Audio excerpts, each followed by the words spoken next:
क्या जन्म कुंडली सिर्फ आकाश में ग्रहों का एक नक्शा है या फिर इंसान की आत्मा का एक हिडन ब्लूप्रिंट? क्या इसमें ऐसे सीक्रेट्स छुपे हैं जो रिलेशनशिप्स, करियर, कार्मिक डेप्थ्स, स्पिरिचुअल गिफ्ट्स और फ्यूचर पैटर्न्स को पूरी तरह से रिवील कर सकते हैं? एंशिएंट वैदिक एस्ट्रोलॉजी के अनुसार हर इंसान अपनी डेस्टिनी का एक खास कोड लेकर जन्म लेता है और आज के इस एक्सप्लेनर में हम इसी कॉस्मिक ब्लूप्रिंट और कुंडली के हिडन सीक्रेट्स को डिकोड करने वाले हैं। तो चलिए इस रहस्यमयी दुनिया में एक कदम रखते हैं जिसे कार्मिक ऑर्डर कहा जाता है। अक्सर जन्म कुंडली को सिर्फ भविष्य जानने का एक आम टूल मान लिया जाता है, लेकिन जरा सोचिए, क्या सितारों की चाल में सिर्फ कल का राशिफल है? नहीं, असल में ये उस अदृश्य कॉस्मिक सिस्टम का हिस्सा है जो जीवन को एक दिशा देता है। इसके भीतर इंसान के अस्तित्व के सबसे गूढ़ राज दबे होते हैं, बस उसे देखने का नजरिया चाहिए। तो ये जन्म कुंडली एक्चुअल में है क्या? जब किसी का जन्म होता है, ठीक उसी मोमेंट पर आकाश में ग्रहों की जो सटीक स्थिति होती है वो यूनिवर्स में एक स्थायी कॉस्मिक एनर्जी इम्प्रिंट बना देती है। इसे ही जन्म कुंडली कहा जाता है। ये सुबह के अखबार में राशिफल पढ़ने से कहीं ज्यादा गहरा विज्ञान है।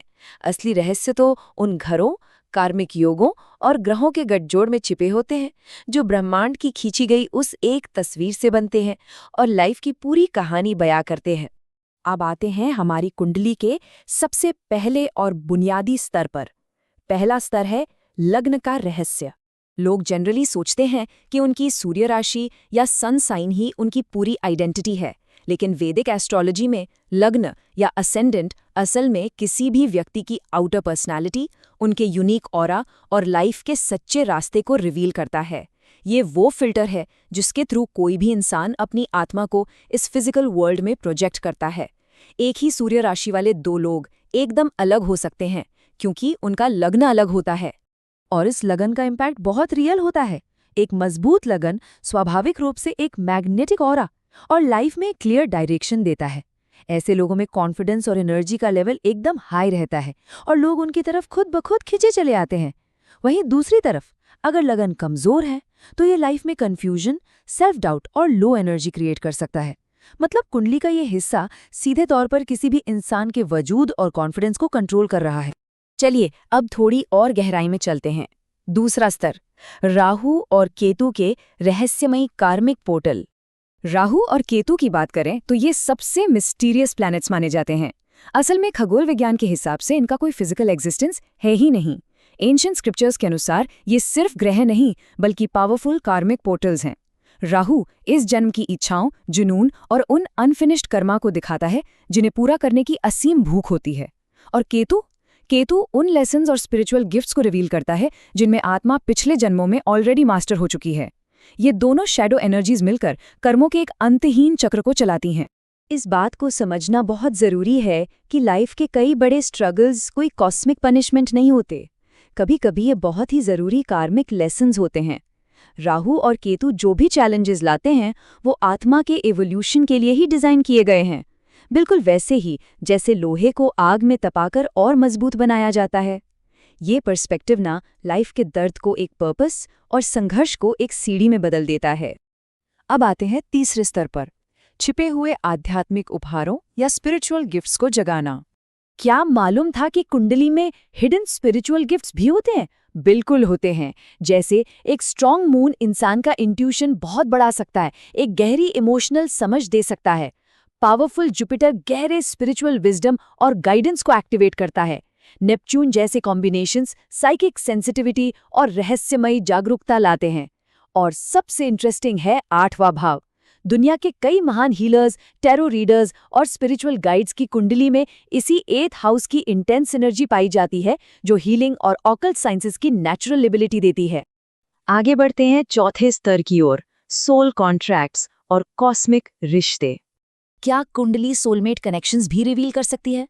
वैदिक एस्ट्रोलॉजी में रिश्ते सिर्फ इमोशंस नहीं होते, वो अक्सर कार्मिक कॉन्ट्रैक्ट्स होते हैं। आखिर सोलमेट्स लाइफ में आते ही क्यों हैं? इसके 3 बड़े कारण हैं। पहला, एक गहरी इमोशनल हीलिंग देने के लिए। दूसरा, एक बहुत बड़ा पर्सनल ट्रांसफॉर्मेशन ट्रिगर करने के लिए। और तीसरा, एक पावरफुल सोल अवेकनिंग या आत्मिक जागृति शुरू करने के लिए। मतलब हर गहरी मुलाकात के पीछे यूनिवर्स का एक बहुत बड़ा प्लान काम कर रहा होता है। और अब इस पूरे कॉन्सेप्ट का अंतिम और सबसे बड़ा रहस्य, नियति बनाम स्वतंत्र इच्छा, यानी डेस्टिनी वर्सेस फ्री विल। ज्यादातर लोगों को लगता है कि जो कुंडली में लिख दिया वही होगा, लेकिन जन्म कुंडली कोई फिक्स्ड डेस्टिनी की जेल नहीं है। ये तो इन्फिनाइट पॉसिबिलिटीज का एक डायनामिक मैप है। जब इंसान अपने कार्मिक पैटर्न्स को लेकर अवेयर हो जाता है तो वो उन्हें ट्रांसफॉर्म भी कर सकता है और एक तयशुदा भाग्य से मुक्त हो सकता है। ये मैप बताता है कि रास्ते में गड्ढे कहाँ हैं, लेकिन उन गड्ढों से बचकर गाड़ी कैसे चलानी है, ये पूरी तरह से इंसान के खुद के हाथ में होता है। एक बहुत ही गहरी एंशिएंट कहावत है, ग्रह ऊर्जा प्रदान करते हैं लेकिन मानव चेतना दिशा निर्धारित करती है। मतलब प्लैनेट सिर्फ एनर्जी देते हैं बट ह्यूमन कॉन्शियसनेस डायरेक्शन तय करती है। ब्रह्मांडीय ताकतें बस एक बहती हुई हवा की तरह है, लेकिन उस तेज हवा में अपनी लाइफ की बोट को कैसे नेविगेट करना है, ये हमारी फ्री विल और अवेयरनेस पर डिपेंड करता है। ब्रह्मांड अवसर देता है, लेकिन चॉइस हमेशा इंसान की अपनी होती है। तो फाइनली एक थॉट जो शायद सोचने पर मजबूर कर दे, क्या जन्म कुंडली सच में फ्यूचर दिखाती है या वो सिर्फ इंसान को उसके सबसे सच्चे, सबसे हिडन सेल्फ से मिलवाती है?